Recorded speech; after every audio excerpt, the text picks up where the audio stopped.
Hello guys, this is the Gaming Whistle back again with another video. In today's video I'm going to be doing the beginner guide version 2, or I guess not version 2 but part 2 of my beginner guide series thing, which is not going to be a series but you know, just random videos.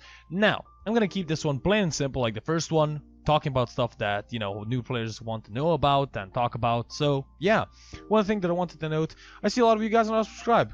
Come on, it would be very great for you guys to subscribe. I try to put out weekly videos, around 3 or 4 a week, which is going to be very fun for you guys, hopefully.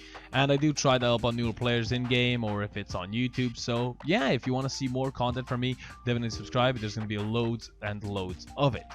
But other than that, quickly going on to the beginner guide. Now, first thing, this is going to be one mistake that I've made a lot of times in the past. That is selling weapons and not realizing they have, I guess, a secondary feature, which is going to be crafting other weapons. Now, if we go into weapons and then we go, for example, into melee, and then we check out the boltus.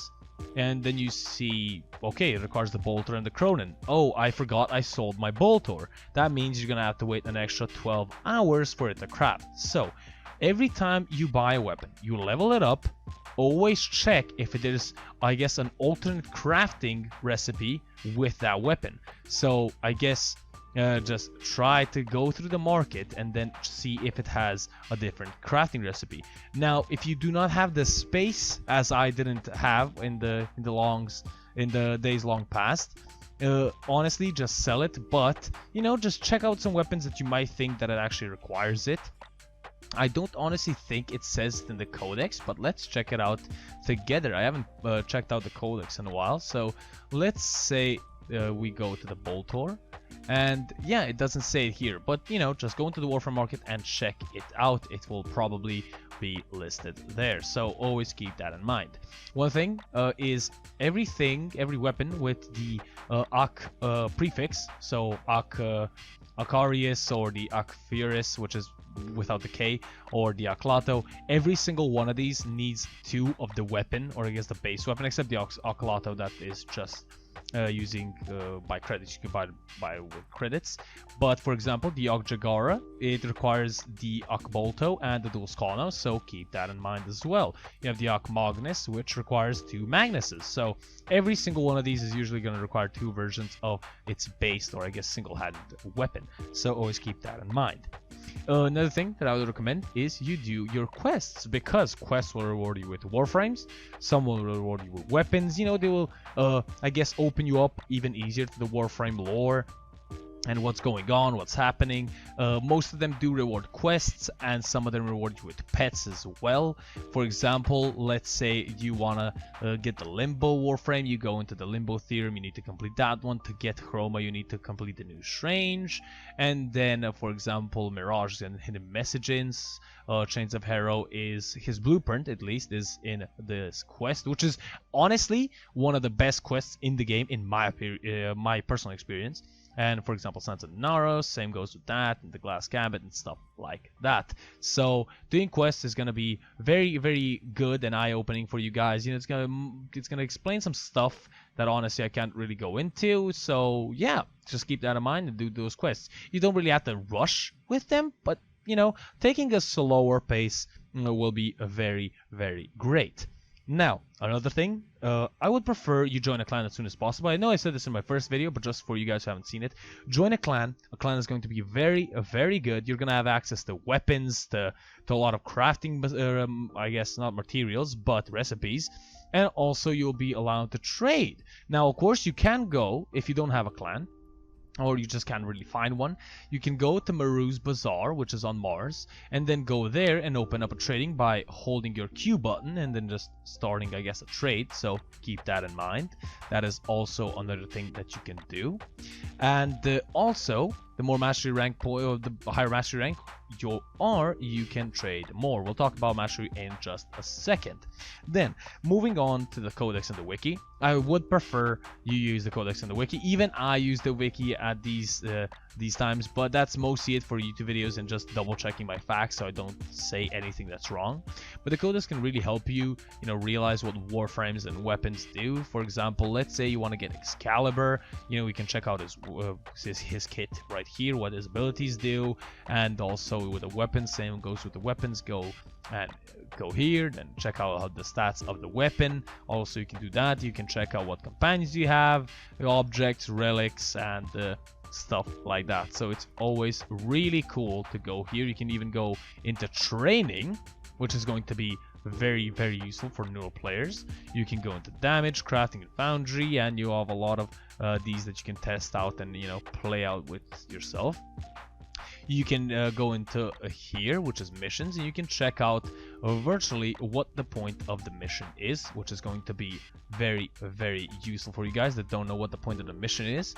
So yeah, the codex is always useful. Same goes with the wiki. So always check those two out. That's going to be very, very good.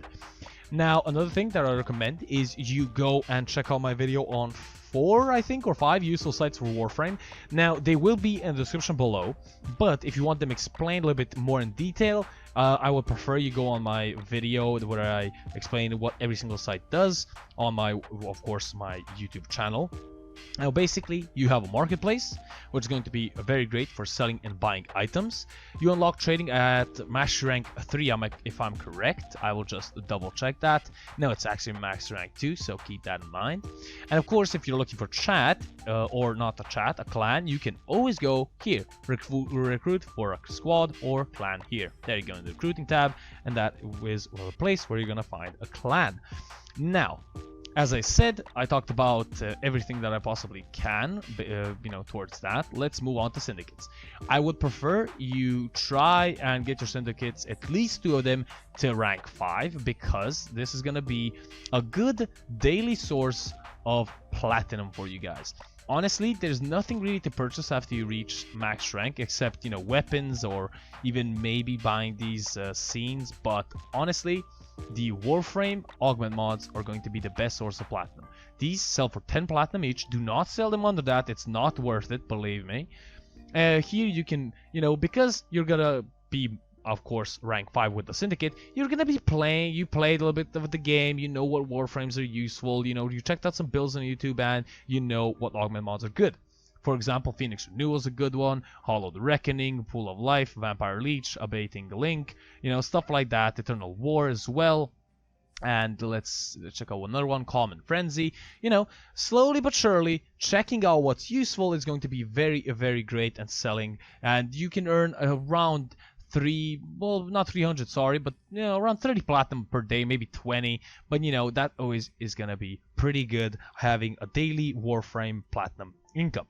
Now, completing Junctions is going to be another really cool thing, and killing bosses. Now, Junctions are virtually, I guess, pathways to newer planets. So, for example, you have the Mars Junction on Earth, which will allow you to go to Mars. And from Mars, you can go to Phobos and Ceres, which is going to be very, very good. And you're just expanding your world, I guess, and your planets. And then you will soon get to Neptune, where you can play the Index and earn credits easily. Go to Sedna, level up on Hydron and stuff like that. Unlock the Void as well. And, yeah. Mostly that, complete Junctions, and of course killing bosses. Every single boss in the game, I think apart maybe like 2 or 3, don't give you Warframe parts, but 90% of the bosses will give you Warframe drops, which is going to be very good, because you want to increase your mastery rank not as soon as you possibly can, but try to level it up slowly but surely to a certain point, around maybe mastery rank, let's say 10 or 12, something like that. So that's going to be very, very good. And of course, killing bosses will reward you with, maybe some mods as well. You never know. And yeah, mostly for the Warframe parts. Now, moving on to open worlds, you have 3 of them. You have the Plains of Eidolon on Earth, you have the Orvalis on Venus, and you have the Cambion Drift on Deimos. Now, you can do these, you do not have to, but doing them, well, doing the bounties, you know, you can get some useful mods for your Warframes and weapons. You can unlock new Warframes and weapons. For example, on Earth, you can get Gara and Revenant. On Venus, I think you can get, if I'm correct, I'm not quite sure, Gauss and Hildren. On Deimos, you can get, let me just remember, I'm trying to remember, but I can't really. But yeah, nonetheless, you will unlock some Warframes, some cool weapons, maybe, some mods, and yeah, you can also make your custom melee and primary weapons with those as well. Now, talking a little bit more about Mastery Rank. Mastery Rank is your, I guess, account level you can look at. This is mostly gained by leveling up Warframes, weapons, companions, doing star chart missions. So, for example, clearing out every single node on a planet, doing junctions as well. That is gonna allow you to, you know, gain more and more mastery rank. So keep that in mind as well. And yeah, the higher mastery rank you are, the more daily standing that you can get per day, of course. And of course, the more trades you can do per day, and the newer weapons and warframes that you unlock. Now, one thing that you have to keep in mind, around master rank 16 to 18, you do not really have anything new to unlock. You just increase your capacity, daily capacity. So yeah, but nonetheless, it is going to be pretty good for you guys to reach higher master ranks for newer and better weapons. Now, talking about primed warframes and weapons, just in case you don't know, you get these by doing relic runs. These relics you get by just playing the mission, and they have 3 tiers. They have common, uncommon, and rare. And of course, the drop chances are equal to their, I guess, level. So common is going to be pretty easy to get, uncommon and rare is going to be a little bit harder to get. Of course, you can, I guess, dust them off. I can't really, you know, I guess refinement is what it's called. So, you know, you can maybe get the Radiant. When you get Void Traces, you also get these by doing Void Relic runs, so keep that in mind. And Warframes, primed Warframes, and weapons are a little bit better variants of the default Warframe and or weapon than the base variant. So, for example, I just got myself the, let me see, where the, yeah, here we are, the Tenora Prime. And as you can see, the stats are pretty plain and simple. And let's just look at one stat, which is going to be, for example, critical chance. And I do have the ordinary Tenora, if I remember. Yes, I do. Here it is right here. And then we go here. As you can see, oh, actually that has a build, never mind. It has a little bit better critical chance. As I said, there's a tiny bit better stats per weapon, so keep that in mind. And you can get these, as I said, just by, you know, playing the missions and doing missions with relic runs and buying it off other players if you have the platinum to spend. Now, alerts, honestly, you have the weekly alerts, which is going to be for you guys. You're not going to have arbitrations, which is right here, which you unlock, as I said, by completing the star chart. I said that in my previous video. And you have the Larunda Relay, I can't speak today apparently, which is help climb. You can get tiny stuff here, and you get his, I guess, spawn inside of a mission. I forgot what it's called actually. And you have the Maru's Bazaar run, which is going to be a very good and useful for Ayatan sculptures for you guys. Now, you do have tactical alerts, which come around usually when a dev stream finishes, or I guess Gift of the Lotus, which will reward you with Orkan reactors and catalysts. And if you don't remember from my weapons video, you get double the mod capacity with an Orkan reactor on your Warframes. And with an Orkan Catalyst, you get double the mod capacity on your weapon, so that is always going to be very, very cool to pick up. And then talking about Nightwave Intermission 3 started a couple of weeks ago. I think it's already week 3. And here you have weekly missions and daily missions that you need to finish to rank up your standing in the Nightwave. So ranking up here, you're going to get some really nice items. You can get credits, which is going to be useful. You can get Kuva as well. You can get a credit booster right now. You can get an Exilus weapon adapter. Let's move on. You get some stances, you get an Ayatan sculpture, some cosmetics, some forma, and 2 Umbra formas at the end. But I'll talk about that, you know, a little bit later on, and you're gonna find out what this is a little bit later on, considering I'm guessing you're a new player. And also, if you go into the bottom corner right here, go into credit offerings, you can see everything that that week has to offer. This usually offers weapons, alternate helmets for Warframes, some aura mods, and some mods in general, as you can see, for the Latron, for the Grakata, and Loki's Deceptive Bond. And yeah, that's mostly it. That's everything that I could conjure up in these couple of weeks for new players. Hope you guys enjoyed. If you guys did, subscribe would be greatly appreciated. Hope you guys enjoyed. And leave a like, a comment, subscribe. And I will see you guys on the next one. Peace.